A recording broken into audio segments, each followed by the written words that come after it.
Hey! How's it going, folks? I'm up in my favourite place, up the Hill of Beans. Just come as far as the forestry bit where they're felling all the logs. The smell of pine in the air is just delightful. And listen.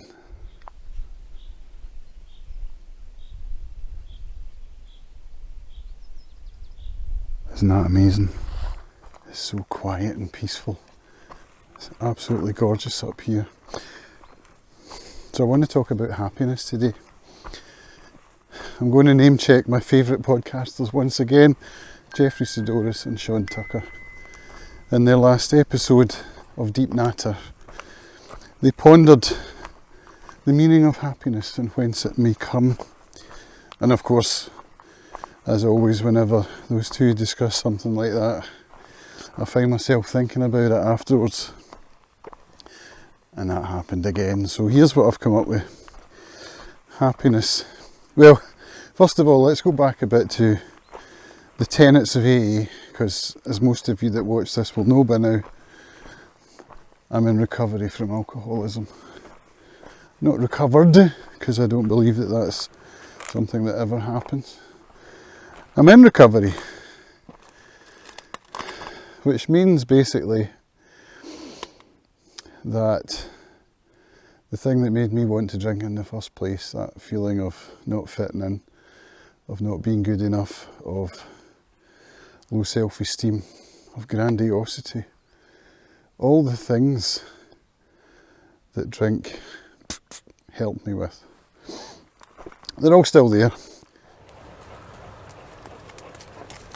And one of the tenets or things that is in the official AA literature is called the Just for Today card, and it's a little 2-page, I think it's A6 in size, folds up, goes in your wallet, and you're supposed to read it every day as a way of helping you to get your day in check at the beginning of the day.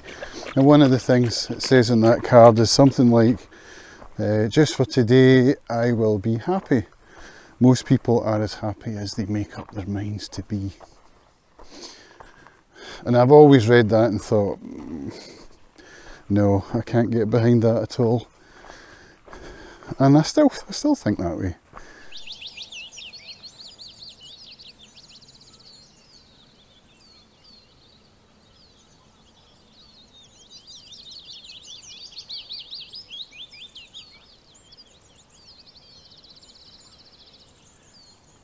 And this is kind of what Sean and Jeffrey were talking about as well. I mean, Sean is a man of faith. He's come from a background in the ministry, and this is clearly something that he's thought about at some point during his life and probably continues to. And you know, he was saying basically that it's not a choice thing, and you can't be happy all the time, because stuff's going to happen through the day that's going to affect your mood. Stuff happens all the time that affects your mood. So, as I've been thinking about it, here's what I've come up with. This weekend in particular, it's now Sunday tea time-ish, 4:10. This weekend has been sunny, and that sunny weekend came on the back of a windy week where I didn't really get to sit outside very much. And the weekend was just beautiful, so I ended up sitting out on the porch for most of it and doing some yard work, which isn't something that, you know, I don't enjoy it, let's just put that out there. But here's the thing, did all the yard work on Friday, trimmed the edges and mowed the lawn, pulled up weeds, cut back ferns, all that stuff.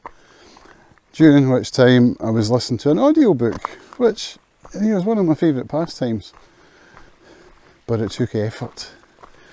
And the next morning, sunny, beautiful, I sat outside on the porch with my fountain pens, a cup of coffee, and I wrote my morning pages.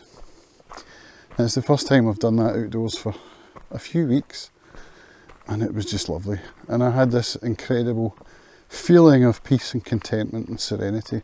The serenity is a massive word in AA. That's what we're all seeking ultimately, is peace and serenity. And this, hence the serenity prayer, which AA has kind of co-opted, adopted. So yeah, I was just feeling incredibly peaceful and serene, and I'm sure that part of that was because as I was sitting there I could look out over the lawn and the hedges and see neatness, the results of the previous day's labour. So that got me thinking about effort and reward, and it got me thinking about peace and contentment and serenity and happiness. So there I was, super chilled with a nice feeling, and that feeling persisted through the weekend. I spent time just sitting out there reading a book, drinking tea and listening to the bird song. It doesn't get much better really. So if I were able to choose how to spend my days, it would basically be like that. Sitting reading or listening to music, playing guitar, and just being. But we can't do that, can we? Because we have to work, we have to earn money to buy food, to pay the bills, to afford our accommodation, to pay for our children's education, as I'm just learning right now with a daughter who's just off to conservatoire in London of all places. Hi. Well done.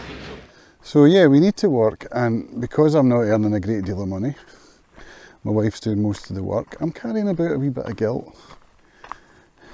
And, you know, that's not helpful to anyone. It affects my mood, makes me feel malcontent, it makes me feel unhappy, makes me feel anxious. So, what do? Well, this, basically. Making videos, talking about how I'm feeling, because I know that there's other folk out there that are feeling the same. Anyway, let's get back to the idea of effort. Let's take where I am right now, for example. One of my favourite places on the earth. It takes effort to get up here. And I'm quite sure that part of the reason why I love it so much up here is because it takes effort to get here. The same goes with up on the ridges in the northern mountains on Arran. You know, walking the ridge between Ben Noosh and Ben Tarson. It's such a beautiful, beautiful ridge. It's basically a nice gentle path between the two peaks, and the views are spectacular. But it takes a heck of a lot of effort to get up there, let me tell you. So when you're sitting at home thinking, I wish I was up there right now, well, you have to go through the effort to get there. And would it be the same if you could just click your fingers and be up there? I don't think it would. I think the effort is part of what makes it so rewarding when you're up there.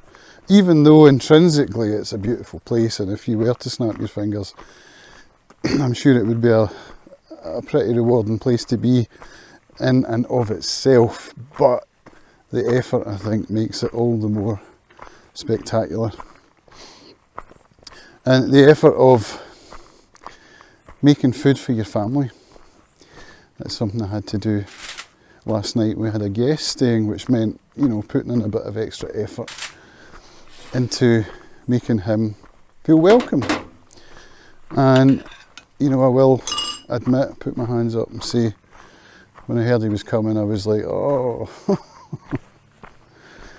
You know, it was somebody that was over to do a job for my wife, somebody who looks after her horse's feet.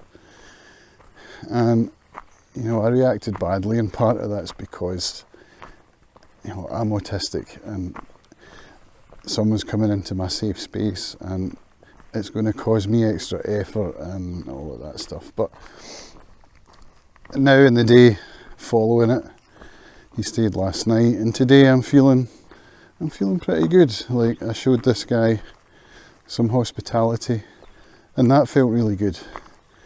And he left feeling that he'd had a comfortable stay and was well looked after.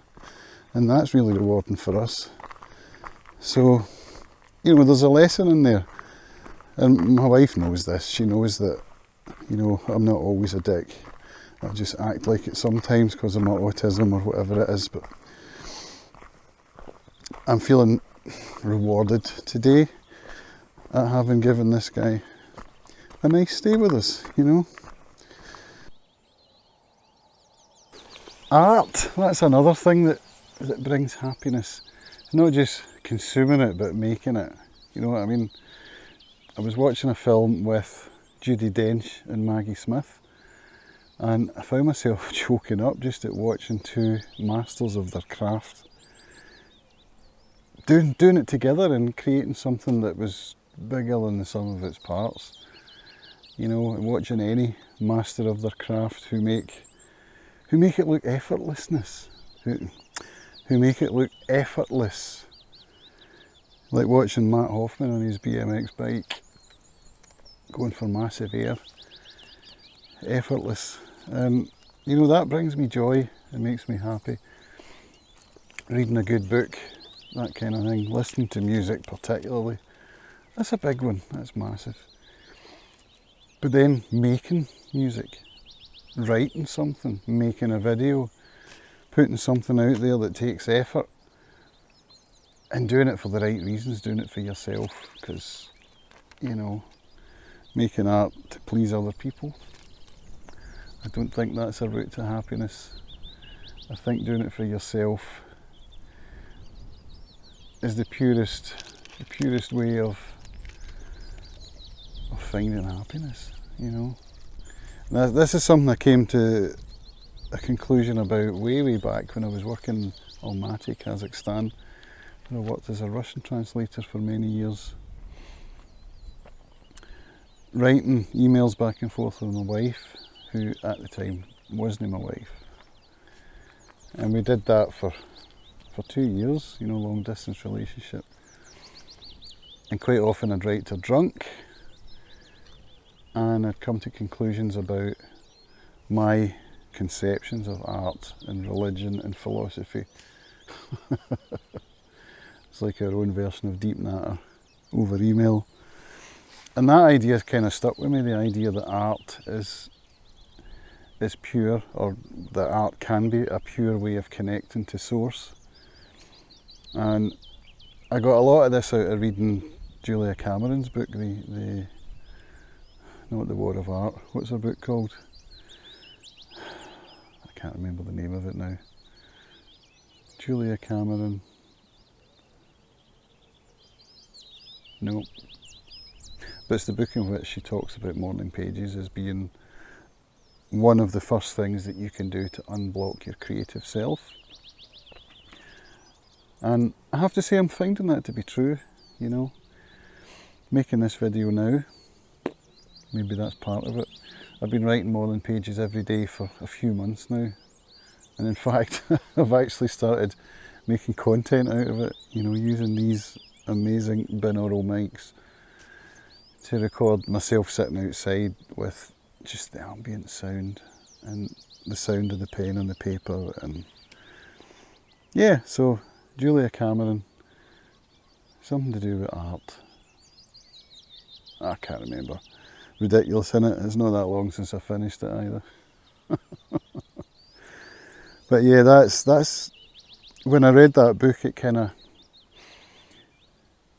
brought home my conceptions that I'd come up with back in Almaty, that art is a way of connecting to source, and that's exactly how she puts it. And in her book there's quite a lot of references to AA, so I'm not sure whether she's in recovery herself or what the deal with that is, but there are some references there that stand out to one who knows, you know, one who's been through the 12 steps and read the big book and got sober through it and all of that stuff. So, but it was, yeah, I really believe that consuming art can be a path to interpreting somebody else's connection to source.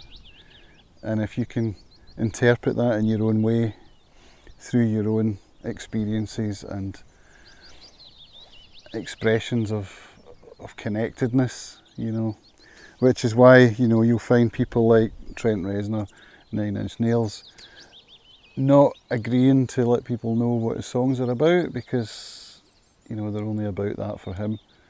For the listener, they could be about something else, and that's how art should be. So yeah, that's a big one for me. And of course, making art, in a sense, takes effort, because you have to get over the imposter syndrome. You have to get over that feeling of not being good enough, the idea that no one would care, you know, and just do it anyway, until you get good enough to the stage where folk looking at you doing it would think it looked effortless. And I suppose once you've got a connection that's pure and clean, in a sense it does become effortless. You no longer have to overcome the blocks to make art, you just make the art.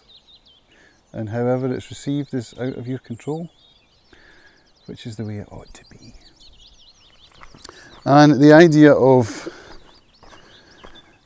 being kind to yourself and finding ways around the resistance to doing the things that you know make you feel good, like, for example, coming up here, putting in the effort to get up that hill when, you know, I'd rather sit out and just read my book or watch TV or something passive like that, you know.